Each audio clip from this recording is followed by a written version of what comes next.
Hello and welcome to the International Pentagon Challenge. My name is Kyanite and together we'll be embarking on a very special Football Manager journey where we'll aim to try and win every major international competition in all 5 continents, forcing our hand to play with hundreds of different types of players and most importantly hopefully create loads of awesome different types of tactics along the way. Once that's complete, only then are we allowed to set our sights on the biggest of all goals, the FIFA World Cup. How many nations will we have to manage until we work our way to the top? How many dodgy names will we have to pronounce along the way? So hit the like button, hit the subscribe button, and hopefully we're going to have a lot of fun along the way. Alright, hello everyone, welcome to episode 81 of the International Pentagon Challenge. And that's right, we've broken a Mexican record. So apparently we've now won 11 games in a row, and that's a new Mexican record, which is pretty cool. So the fact that we've won 11 games in a row probably gives away the fact that we beat Haiti, and you know, credit where it's due to us. It was a second string side, we didn't concede a single goal and we won 4-0, and we scored 4 goals past every single team we've faced in the Gold Cup so far, which, you know, has to be positive, which does mean of course we are cemented at the top of the group. I think it's only fair though that I show you guys 2 of the 4 goals. This Christian Escobar strike, you can tell from the starting lineup here we're missing a lot of key players, but what an absolute monster of a strike that was from Christian Escobar. And then there was this goal from what's he called, Luis Saldivar. Now just watch the build-up play here, the number of passes. Now I'm not going to lie, I'm more of a direct counter-attacking minded manager myself rather than pass a gazillion times and stuff, but you still need to admire football like this. I wouldn't say one-touch football, but look at some of the passing now. 1, 2, 3, 4, 5, 6, 7. Just look at this. 8, 9. Boom, you're through. You know, that whole build-up from the goalkeeper going forwards. Okay, there were bits which were a little bit sloppy, like the pass out to the wide man in Bejarano, and the through ball maybe on another day wouldn't have quite settled well for Saldivar, but he finished that game with a 9.4, so credit where it's due to him. But unfortunately, a 9.4 against Haiti still isn't enough to get in the main team ahead of Marcos Collin. So the good news is that obviously the fact that we could rotate our squad as much as we did, it meant that we rested a lot of key players like Colin Zamudio and whatnot. Here we go then, so final group standings. Didn't actually realise that teams that finish 3rd place can actually also go through. We learn something new every episode in this International Pentagon Challenge, don't we? Us and Honduras topped our group. The US, El Salvador and Jamaica managed to make it through Group B. And Guatemala topped Group C. And the massive surprise is that Canada finished bottom of that group. But look, I'm not complaining. I think I would have preferred Costa Rica to finish in that 4th spot, because I think Costa Rica are a slightly better side than Canada nowadays, given how this save currently is. But look, we'll take it. And obviously, we've been drawn against El Salvador. They're only ranked 101st in the world, so hopefully, we're going to be in for an exciting episode. In terms of their results so far this tournament, so they lost 2-1 to the United States and then beat Jamaica 2-0. Rodrigo Ramos, I see we know a lot about him, and Curacao. Like, can I just say something? I think I may have said this before, but, you know, you're a nation like us. You've got plenty of scouts. I'm sorry, but even yourself, like, if I was a real-life manager at this tournament, I would still be watching the other games and making notes about specific players. So I really do feel like this game is harsh sometimes when it comes to scouting knowledge. Like, yes, he only plays for Santa Tecla. Yes, his reputation is ridiculously low, but, you know, you use your brain a little bit. I'll have been watching this game, sat back on my settee with my assistant manager to my right-hand side, ordering Dominoes, the rest of my scouts and staff on my left-hand side having a laugh after group stage qualification, and we'll be watching this game and learning stuff about these players. It's how it works, but yeah, apparently not. I mean, hopefully though, we've not got too much to worry about, because the guy only earns 500 quid a week, so he's probably not going to even be fit to, lace some of our players' shoes. And I am kind of hoping that we can still field a somewhat rotated side to try and keep players fresh for the more difficult upcoming game that will come after that game should we win. And interestingly enough, Craig Bellamy is manager of Lincoln. Again, you learn something new every day on this save. Okay, here we go then. So El Salvador with this 4-1-3-1-1 thing going on again, which means we're going to have to do the exact same thing. Rodriguez has changed ethnicity all of a sudden, and eye colour and hair colour. Chavez comes back into the side. I mean, he'll have 5 days to recover if we make the semi-final, so I've decided to bite the bullet and bring him in. Trujillo starts at the back with Rendon. Rangel comes in on the right-hand side because I feel like against a team like El Salvador, we'd benefit from the more attacking player. Rodriguez obviously is playing in that deep line playmaker position because Martinez is injured.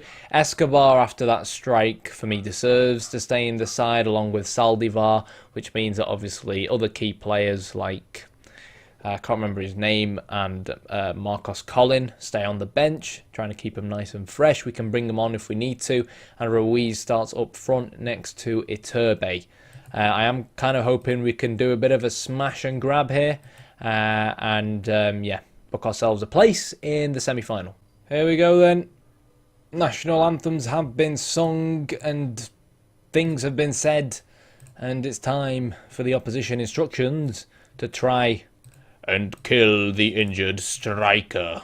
To be fully honest, after we were about 3-0 up against Haiti, they just started wrestling some of our players to the ground. I had to start substituting players off because, they were signalling, wanting to be taken off, which isn't really good to see.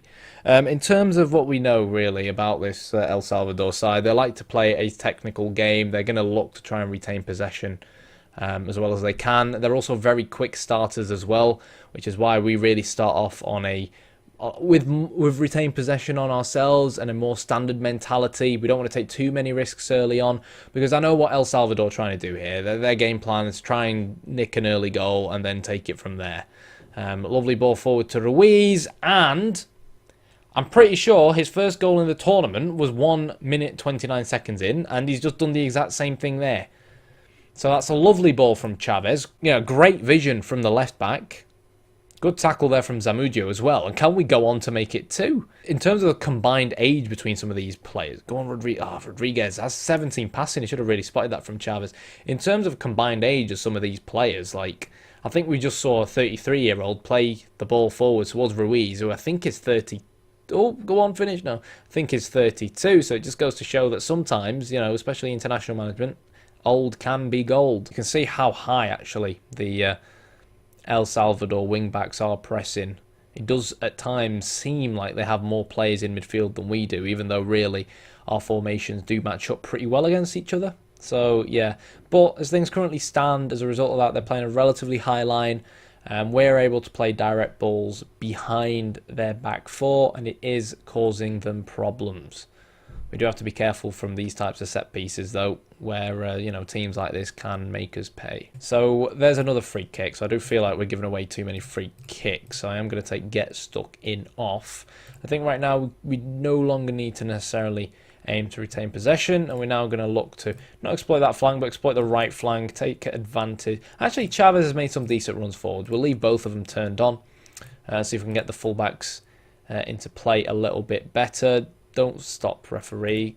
Good stuff. Lovely ball to Iturbe. Just doesn't quite have enough petrol in the tank to take on that defender, does he? And it's another cross gone to waste. Torres on the counter-attack. That's offside, surely, yeah. It's a bit of a shambles of a highlight, that, really, to be honest. Carrillo to Orellana. I think given that they are playing the lone target man up front, we can maybe afford to raise our defensive line a little bit as well. Can we finish it off? We can. There we go. Lovely link-up play between the two veterans up front for us. And, you know, even though you've got the pacey kids on the bench, the chemistry between these two guys is really phenomenal, it has to be said. So what are we going to do now? We'll just basically do that and a bit of that, and hopefully we'll be good to go at 2-0. The main issue for El Salvador is they're playing with the slow lone target man up front, the guy that we took a look at before the game, and they're not really able to get the ball to him or get him much support. And I'm pleased that we are winning 2-0 at half-time, because obviously I didn't start with our strongest 11 in this game. We've not had many chances, which is probably as a result of changing things around again. But we've got a 2-0 lead, and it means we can keep players fresh for the semi-final, which is really what it's all about. So Escobar needs to come off. In terms of who can come on for him, it can be Rincon. That's his normal position, really. Deserves some game time. And you know, I am tempted to take Chavez off, because he does have a tendency to tire, but we'll leave him on for now.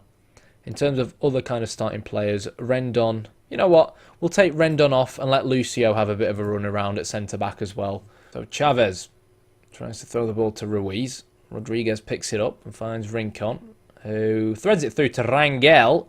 And George Rangel may have just maybe scored his first goal in a Mexico shirt, maybe his second, I can't quite remember. But it's good to see the fullback, you know, getting on the score sheet. Now he's been injured and wants to come off, which is obviously lovely. So Daniel Guzman can come on for him. It's a shame that Rangel is going to get injured, obviously. But depending who we play in the semi-final, we may have actually ended up using Hernandez anyways, because he is the better player defensively. So, yeah. There we go, 4-0. Ruiz, is that his hat-trick? Or his second of the game? Yep, nets a hat-trick, 30th goal for Mexico. You know what I wonder? I wonder if Brian Ruiz has scored more goals than the Chicharito or the other Hernandez has for Mexico. So, Martin Ruiz has scored 30 goals, obviously, for Mexico. Let's take a quick look whilst we're here. Legends. Horacio Hernandez is a Mexican legend. That's interesting. Where's the actual Hernandez legend? He doesn't seem to be there, which is interesting. Let's just take a look at records. Oh, all-time got... No. Blimey. 70 goals Chicharito got in the end. 70 goals. 145 appearances. Yeah, no. No, little Martin ain't gonna beat that record, unfortunately. I thought he may have done, but wow, all them goals for Chicharito really is phenomenal. Here we go then. Ramos with the head straight into the safe hands of Villanueva. Gomez is available to be picked. He's not match fit, but he is available to be picked. But you know, it seems harsh to drop Villanueva just because Gomez is now fit. So I think Villanueva is going to retain his spot in the starting lineup. Told the lads not to get complacent. Daniel Guzman looks stressed, but he's not a starter for us anyway, so I'm not really too fussed about him. And Barry Cook has finalised terms on a move to Blackburn. Well done, Barry. Well done, Barry. 4-0. So once again, 4 is a magic number.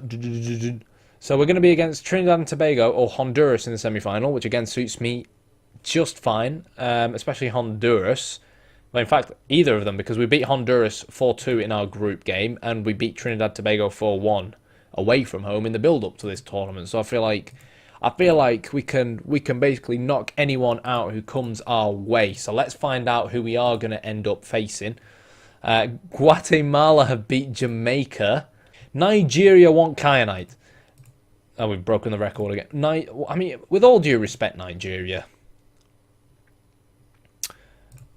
go away. Yes. That's not the first of strange rogue offers. I think Wales have offered me the Welsh job at least twice in this save so far. Like, he used to manage England, let's bring him in. He did terribly with England. Bring him in. It's like that meme. Oh, the United States could have lost to Costa Rica. Honduras beat Trinidad and Tobago 3-1. Which again is fine because we beat them 4-2 in the first game of our group of the group stages. So, you know, I'm pretty confident that we can beat them. And, you know, that is going to be it until the next episode. So I say bring on Honduras once again. Hopefully we can take a 2-0 lead again, and not bottle it to 2-2 and then have to really win 3 penalties in order to win. But hopefully we'll win the game. If you enjoyed the video, hit the like button, hit the subscribe button. And as always, thanks for watching.